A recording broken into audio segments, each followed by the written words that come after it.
All right, Shalom. Shalom. I want to start out by giving all praise, honor, and glory unto Yahweh, Ba'ashem, Yahweh Shai, Ba'ashem, Rakakodash. Double honors to the apostles and elders of Great Millstone. Shalom to all the Akim out there pushing the word in sincerity and in truth. It's the brother Barzal. I'm the brother Cassandra. Yeah, and we just want to do a lesson. You're going to see, of course, the title of it has going to be more hell to come down the pipeline. You know, we see the times that we're living in and these years that, you know, we've been in this truth, and we've seen a series of hell. You know, a few years ago we had the pandemic. You know, we seen wars, of course, that's ongoing as we speak. The war in Ukraine and Russia. You know, you have the conflicts in Israel. You know, and it's all kind of death, all kind of mayhem, like as is written in Matthew the 24th chapter and Luke the 21st chapter about wars and rumors of wars. You know, and of course with that the pandemic, you had the pestilence. You know, it's all kind of the crime is horrible within these different cities and states and countries that we're dwelling in, and it's only gonna take a toll for the worse. You know, like we were just now talking in the group about in Mexico, they just elected the first female president after 37 candidates got assassinated. You know, but that's just a one instance of how bad it is in these different countries, especially these Latin American countries. They're some of the worst. You know, whether it's El Salvador or Honduras or Belize. You know, all these different countries are facing significant amount of hell. You know, and Haiti. Yeah. Haiti is doing horribly. You know, you have pretty much criminals that's running the government. You have this one guy, Barbecue. You know, he's pretty much damn near like the face of Haiti. You know, and he's a top tier criminal. You know, so we seeing this all type of hell and calamity taking place on a global scale, and the scriptures speak about how it's going to be more woes to come down the pipeline. So through the Spirit, we have to just be prepared for it. You know, building our mind. You know, matter of fact, scripture says that. I got this in Job 5, but I want to I guess I'll quote it and maybe go through it later, where scripture says to gird up your your mind with truth. You know, scripture speak about girding up your loins also, but you have to have your mind adjusted, you know, and acclimated. That's right. You know, to the prophecies and staying in that mission focused, laser focused mentality. You know, not filling your head up with too much bullshit, too much bread and circus, thinking that, you know what I'm saying, this stuff is gonna continue as is, because the scripture says when there's peace and safety, then sudden destruction. You know, and of course there's a balance, like, you know, you have playoffs and different things of that nature. Brothers watch it. There's nothing wrong with watching these things, you know, but we know and understand that all this stuff is going to change within a matter of seconds. You know, within hell, we got the election coming in. You know, so matter of fact, I'll just go ahead and get into the scriptures without further ado. Job 5:19, it says, he shall deliver thee in 6 troubles, yea, in 7 there shall no evil touch thee. Yeah, and the word evil means bad time. So the scriptures speak about how the Lord is going to deliver us in times of trouble. You know, and we have so many examples in the scriptures. That's why we use these scriptures to comfort us. The scripture says, comfort one another with these words. You know, the disciples, they lived, if I'm not mistaken, during they had the expulsion of the Israelites through Claudius during the time of Acts. You know, it was a famine in that time also. It's famines all throughout the scriptures, pestilence all throughout the scriptures. It wasn't like those men were just not living in very hazardous times. They were living in very, very difficult times all throughout the scriptures, you know, and they were in captivity. Majority of the scriptures, Israel was in captivity. All right, from Revelations, scaling all the way back to around hell. You had kings where of course we was a monarchy, but we started to fall through the Babylonian and Assyrian Empire during the time of kings. You know, then we started. Of course, we got our liberation. You know, through Solomon and the times of kings, and King David fought for that land. But then you had certain books even going back to Exodus. You know, when we was in captivity back then. Yeah. So the mass majority of the Bible, we was in hardships. You know, and the only way that we could get out of those hardships was through the power of Yahweh. You know, and of course later on Yahweh Shai, during the time of the Gospels, which he was the redeemer for the elect, and also the other prophets and men of the Lord. They were pretty much a spiritual safe haven to keep us in the spirit and keep us in that spiritual tabernacle. You know, like you had during the time of Ezra, Nehemiah. You know, they were building the temple. You know, they were still in captivity, but it was still circumventing the spirit of the Lord. Just like now, we're building the temple. Yeah. You know, so and of course, anytime you want to jump in, bro. Yeah, because even though we're in a time of trouble, or not in a time of trouble, it's like it's slip of tongue, but we're in some heavy times.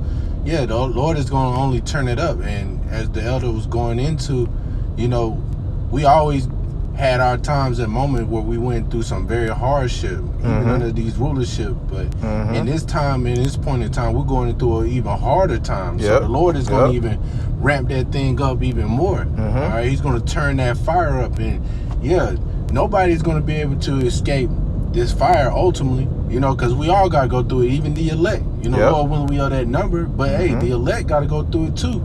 So hey, the Lord is only just in this time that we're going through, it's only for us to be built up, man. All right, but hey, it's to pure out for that purification ultimately, man. So hey, man, I know not to be long-winded, but I remember a story that somebody had shared in the chat, but it was talking about how how a smither knows when like a metal or gold is ready.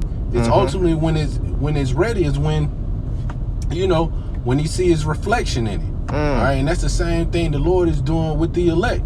All right, so ultimately that's what He's doing with us, man. So you can't think of it as like, hey, this is I don't know, I can't do it, or this is hard, because me and the elder was talking about it off camera. But hey, we can't be in that mindset of just saying this is hard and giving up, man. Ultimately, man, we want to be good representations of Yahweh Hashem Yahweh Shai, a good reflection, man. Hey, if I could say too, even in regards to living in times that's very, very difficult and hard, we look at it like, I'll just say it in the perspective of like a video game. You might play, or you have a game that you enjoy. Some of the most thrill you'll get out of the game is playing on an advanced level. And then you'll get to a certain point on the game, like you might be around, I'll be around a brother, I'll just give an example. His son, he like to play on very easy. He be giving me a little, I'm just saying like humorously. I'm like, look, man, we're going to get on, you ain't going to just be comfortable playing on very easy. He's a kid, of course. I'm just giving him that tough love. I'm not saying it through a disrespectful, but like as a big brother. Like, don't get too comfortable on very easy, just trying to rack up wins for that feel-good factor. We're going to play on medium. You know what I'm saying? We're going to rack up them L's and learn the speed and learn from advanced opponents so that we could become on that advanced level, because that's the only way you can grow. Because to be honest with you really don't never appreciate something good unless you go through some type of hardship. Exactly. You can't really enjoy the pleasant things in life until you go through something hard. You can't actually enjoy money unless you work for it. You're really going through that long week or 2 weeks, however you're going through it. And by the time you get that money, that's probably the only time you actually be happy. And you be like, I work for it. It wasn't no handout. You put in the blood, sweat, and tears. Right. You did everything and you dedicated yourself. So you're rewarded to that. And the Most High has created this algorithm. That's the algorithm of life. Any hardship you go through, it was a saying that God will give you everything at the expense of labor. Anything you for the most part you get on the side is through work. That's right. Now sometimes you'll get things through inheritance, which that's your father's and mother's work, and that's the reward of what they actually accomplished, so that they could actually, like it says, inheritance is children's goes to the children's, and it's a blessing. Yeah. But that's from the father and the mother actually dedicating themselves so that they could actually relieve you from certain things and have it where you benefit from. So that's right. You know, even though we're in hell, you still have to work. The scripture says to work while it is day, and I'm not talking about on a physical front, like going to these 9 to 5s, but in regards to always being activated, always doing something, staying ambitious, staying motivated, like this, right? What we're doing, going into the prophecy, this is a form of work. That's right. You know, so continuing on, and the Lord sees these things in heaven. You know, these things are being recorded. Yeah. That's why during the time of the Gospels, which Yahweh Shah said, you fed me, you clothed me, you did all these things, and they was like, when did we do these things? He said, when you did it to the my little ones, you pretty much did it to me. Yeah. So as we're doing these things, teaching, administering, putting that spiritual hedge around our people through this word, we're pretty much retrieving Yahweh Shah's the elect. Yeah, they're the same, you know, roughly paraphrasing the scripture. You know, the Lord says, stack your riches in heaven with moth and rust. Exactly. Not corrupt, roughly paraphrasing. But hey, that's the same thing, man. We're stacking our riches, but also we showing love, man. This is a form of love. Labor of love, yep. There's the elder said, it's a labor of love, of showing love, you know, to Yahweh Shem Yahweh Shah, man. You know, if you truly, like, you know, you have people that say they love the Lord, but do you really love the Lord, man? You know? Exactly. And it's through action. Yeah. You know? So continuing on. In famine he shall redeem thee from death, and in war from the power of the sword. Thou shalt be hid from the scourges of the tongue, neither shalt thou be afraid of destruction when it cometh. At destruction and famine thou shalt laugh, neither shalt thou be afraid of the beasts of the earth. For thou shalt be in league with the stones of the field, and the beasts of the earth shall be at peace with thee. That's heavy. Yeah, so the Lord is going to set us up for success, you know, and it's all from the actions that we took place while we had liberty, you know. Like most people, when they're in this time of freedom, of course we're in captivity, but we do have the luxury and the leisure to do certain things. Most people spend their time just bullshitting around, man.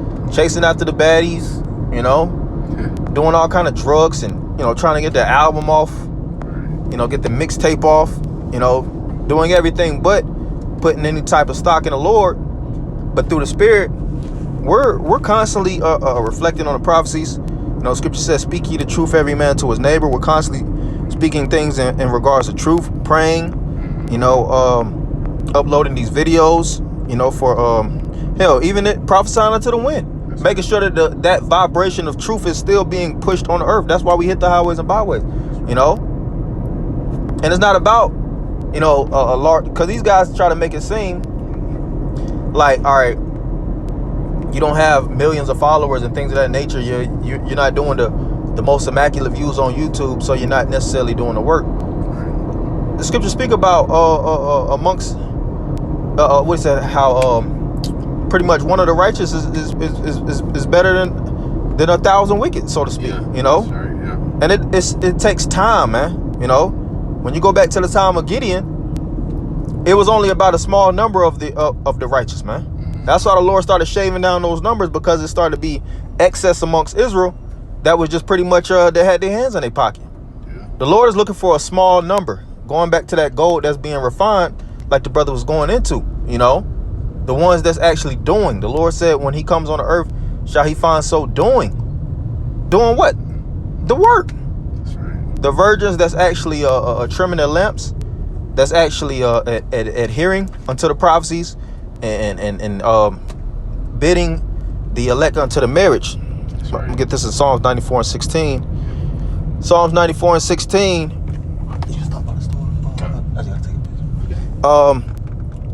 Who will rise up for me against the evildoers, or who will stand up for me against the workers of iniquity? Yeah, so that's a question in the scriptures. The Lord said who's actually going to go out their way and raise up against the evildoers? Now we know that we have the satanic, the elite, the Illuminati, these different globalists and bankers who has built their whole empire upon keeping the Israelites, you blacks, Latinos, and Native Americans oppressed, and pretty much created a system to keep us keep an overcast of witchcraft upon us, you know. And mass majority of our people are in darkness, pursuing the Isaiah the 60th chapters. It says the gross darkness shall cover the people, you know, and they don't have an idea of what's going on. Most of these people are in ignorance until they run into brothers that's actually preaching and defending the gospel and seeing, oh shit, that's what's, you know, this is what's going on, you know. Because some people don't have an idea whatsoever, but some people have a clue, you know. And then they learn this thing. That's why we came into this truth, right. You know, because we seen our apostles teaching, you know.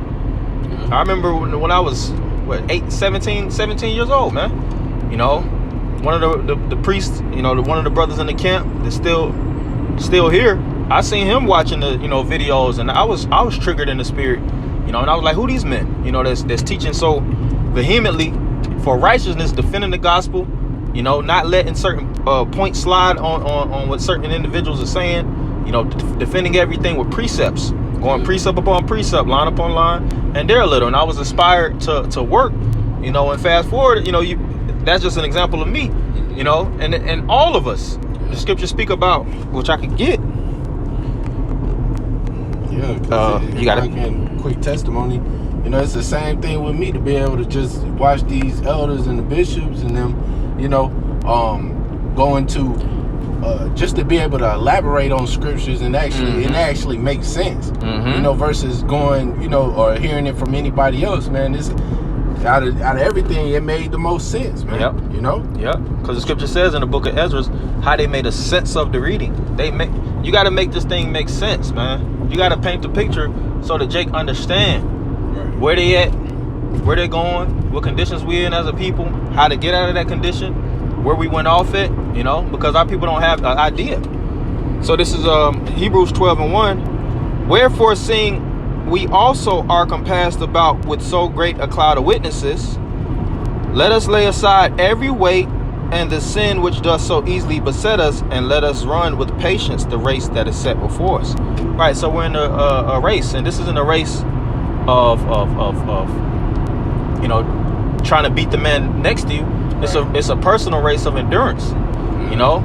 Every day you should be trying to make some type of progression, micro progressions, you know, character development, learning, you know, advancing your understanding, you know, in the spirit, you know, doing whatever it takes, you know, and staying ambitious, man, staying motivated, man. Sometimes that spirit of just always that woe is me spirit, that should be out that shit for the birds, man. Right. Because we catch hell, but that's the condition of the battle. Yeah. It's like you sign up for the military and you whining about the terrain. Yeah. After a while, it's like, bro, we in the military, bro. Right. It comes with the territory of being a military man. Yeah. You was about to say something? Yeah, I was saying, yeah, it's a part of helping us grow, man. You know, applying those things, man. Hey, the scripture talks about the Lord chastening those who he loves. It's out of love, but at the same time, it helps us to be able to combat certain situations, man. When we get down to it, man. All right, the Lord don't put you through nothing you can't handle. Yep. And every Jake knows that, you know, about that much, you know. But ultimately, man, this is about us growing, man, and being more being able to endure these situations, because things are only gonna get harder, you know.